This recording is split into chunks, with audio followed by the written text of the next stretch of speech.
Hi,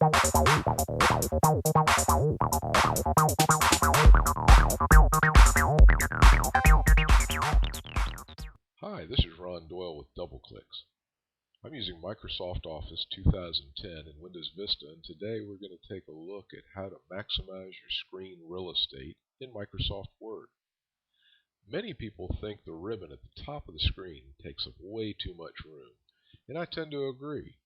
We're going to look at how we can remove it to be used only when you need one of the many commands available to you in Word.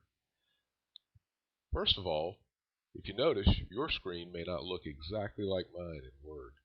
That depends on your screen size. So if I was to stretch this way out over here, you'd see that you get more items that appear. They're all still there, but you can't always see them.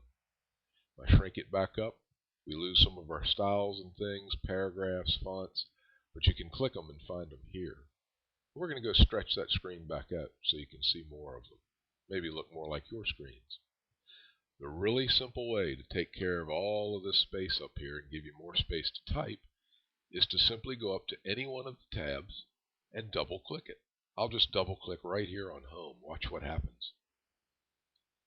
If you notice, they all disappear. And you think, oh no, I have to double click every time I need a feature? No, let's just bold the word ribbon. I select it by double clicking, and yes, I could go here to bold it, but let's say I want to go up here to Home. I just touch it and go to bold, and it's now bolded. See again, I just go up here, touch Home, click it once, click what I need, and it disappears and everything's taken care of.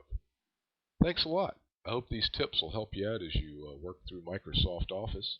And don't forget to visit my website, DoubleClicks.info, for a more helpful look at different software you can use on your computer. And I'm not a Mac guy. I only do Windows, so there you go. If you're insulted, sorry. But come visit me at DoubleClicks. Thanks a lot and have a great day.